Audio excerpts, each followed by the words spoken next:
O nosso quadro Café com Cereale tem sempre como objetivo levar as informações do campo para o amigo produtor e, é claro, para que toda a comunidade possa se inteirar como vem sendo realizada a movimentação nesse segmento tão importante, não somente para a nossa cidade, mas para o nosso estado, para o nosso país. Tudo bem, Wilson? Bom dia. Bom dia, Célio. Tudo em ordem. Que bom, viu, Wilson? Já estamos vivenciando uma quarta-feira, as movimentações a todo vapor, nós estamos acompanhando constantemente essas mudanças, essas negociações que acontecem no nosso mundo, até porque acaba trazendo um reflexo, às vezes positivo, outras vezes negativo, principalmente para o setor do agronegócio.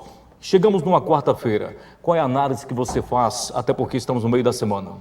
Estamos no meio da semana, o mercado ainda continua bastante volátil e sensível às informações do dia a dia e a cada momento, então ele tem se pontuado a cada nova informação relacionada à economia, relacionada à oferta e demanda, relacionado à evolução de lavoura americana, relacionado a início de plantio de safra brasileira. Então, são muitas variáveis finalizando agosto e iniciando setembro, que tem movimentado o agronegócio, principalmente o cenário soja, milho e algodão, né, que são um dos carros-chefes no nosso país, e toda a cadeia vem agregada depois, suíno, bovinos, né?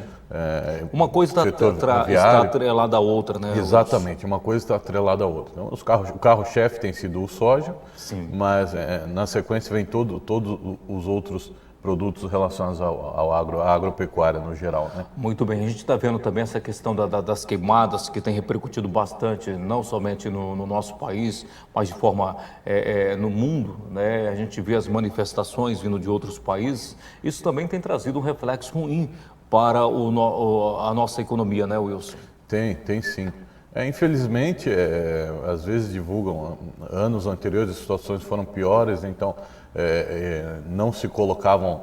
a maneira que se coloca a informação, o oportunismo para tentar denigrir, é um jogo, tudo é sempre um jogo, né?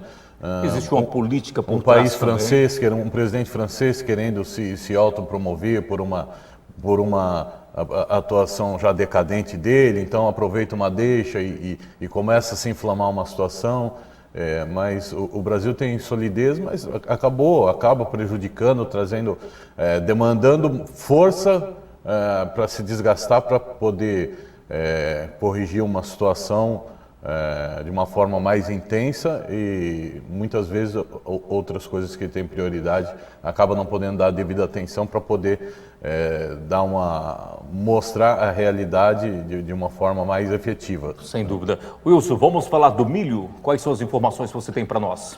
O milho, Célio, na realidade ontem saiu mais um relatório de evolução de plantio, de acompanhamento, né, do USDA, então isso nós temos que informar e estarmos atualizados, porque isso traz para nós informações precisas para a pontuação dos nossos preços. Então, o que ele vai falando? As condições ruins e péssimas atuais, em torno de 13% contra 13% na semana passada. O ano passado, nessa mesma época, era 12% as condições regulares. As condições atuais hoje são 29%. Boas e excelentes, atual 58%, esperadas eram 57%, então acima do esperado. O ano passado estava em torno de 67%, né? Sim. E a gente trouxe aqui um gráfico para a gente poder entender por que o milho não tem tido uma pontuação tão boa para os seus valores. Aqui nós falando desde o mês de outubro de 2018 a setembro de 2019, que começamos agora essa semana, né? Então isso aqui é a cotação do milho em bushel na Bolsa de Chicago.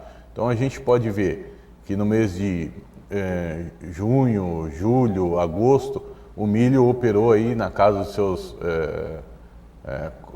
junho e julho, praticamente na casa dos seus $4,60 por bushel, né, na Bolsa de Chicago. Ontem encerrou ali praticamente a 3,50. O que isso nos quer dizer?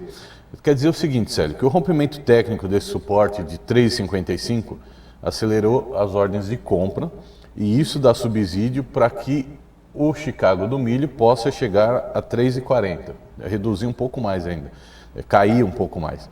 A demanda pelo milho americano ela continua fraca, a baixa competitividade do milho americano no mercado internacional e a margem negativa do etanol também.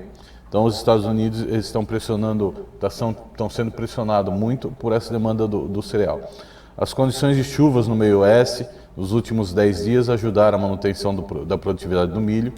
Então, as condições boas e excelentes em 58%, teve um ponto percentual acima do que estava esperando, né?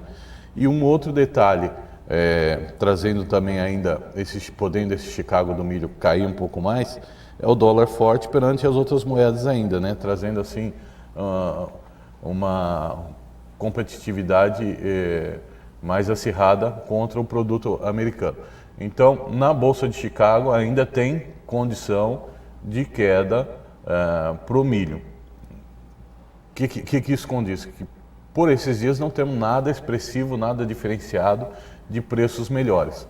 Então, a exportação está tranquila, está no aguardo do término de uma melhor consolidação nessa questão da guerra comercial entre China e Estados Unidos, para retomar as compras. Até que isso se aconteça, esse mercado do milho vai ficar estagnado praticamente, sem muita novidade. Milho futuro hoje falando-se em R$20, R$21, basicamente o mesmo preço do milho disponível, entre R$20 a R$21, sem nenhuma novidade e sem interesse de compra para exportação. Mercado interno, as indústrias têm comprado para se abastecer, mas praticamente os meses de setembro, outubro, praticamente até novembro já estão abastecidas. Alguma coisa deve acontecer ainda de compras para dezembro, mas nada de mercado expressivo com preços... Grande volume, né? Grandes volumes acima disso. Tá certo. Mais alguma outra informação que você queira destacar? Para o cenário do milho, era isso. Acho que agora, para a gente só encerrar, a gente dá uma olhada no nosso quadro aí do... Então vamos lá, Wagner Baú, vamos colocar o nosso painel para que a gente possa, sem dúvida alguma, verificar e acompanhar essa movimentação. Pois não, Wilson? Ontem nós tivemos encerramento da Bolsa, o soja ele acabou encerrando com 2 pontos de baixa. Hoje ele já opera com 2,5 de alta, né, no noturno, que ele vai encerrar logo mais daqui a 1h40, encerra-se o pregão noturno e depois já abre o pregão que vai reger os preços durante o dia. Possivelmente a chamada da abertura do soja é em alta, a chamada do milho também é em alta, apesar do milho ter fechado com 9 pontos de baixa ontem, agora no noturno ele opera com 1,25 de alta, mas sem muita novidade para dentro do cenário do milho. O dólar encerra em queda, né? Ele teve uma recuada, fechou para quase com 1% de queda, cotado a R$ 4,17. Diante dessa queda, a gente pode imaginar que a tendência é essa, cair cada vez mais? A tendência é cair. Como a gente deu uma analisada no gráfico, através de estudos feitos por analistas, economistas conceituados, esse dólar tem potencial para recuar e chegar na casa dos seus R$ 3,90. O que isso representa? Se isso ocorrer, fica um cenário interessante para nós, traz uma melhor margem no custo da aquisição dos insumos, para manutenção da lavoura, para o preparo para o início do plantio e preparo para a aquisição do que falta ainda. Isso representa benefícios interessantes. A nível de preço, a gente tem falado, os preços bons estão acontecendo, tem que ser aproveitado. Então, e o dólar precisa recuar para que a gente possa fazer essas aquisições. Então, tudo é importante, tudo ao seu momento.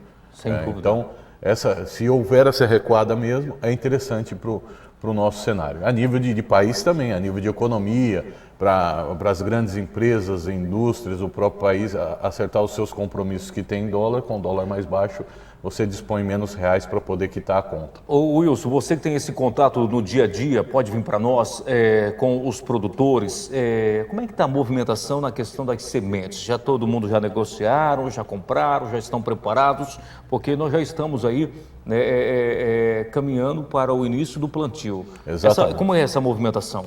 Sim, a grande maioria já está preparada, já tem o adubo na sua fazenda, a semente, os insumos para o início do plantio, os produtos para dessecação, os pós-emergentes, os pré-emergentes, já estão preparados no aguardo simplesmente da chuva. Sim. Né? Para ter umidade após uma boa primeira chuva, com umidade favorável, eles já vão entrar fazendo o plantio. Então a semente já se encontra nas propriedades, fertilizante, isso falando de um modo geral. Né? Lógico que tem alguns ainda que estão correndo, esperando uma melhora no câmbio, num custo um pouco mais acessível para poder terminar as suas compras dos insumos para poder dar início no seu plantio ao momento que o clima assim o permitir. Eu fico aqui imaginando a movimentação no mercado, né? Aquelas pessoas que estão querendo comprar, aquelas que estão querendo vender, a movimentação é muito intensa nesse período, né, Wilson? Ainda é muito intensa, porque existem coisas a serem feitas e precisa se movimentar o mercado. Então, é bem interessante. Existe uma diferença, só para nós fecharmos, eu sou leigo nisso e a gente tem que fazer essa pergunta para quem sabe, né?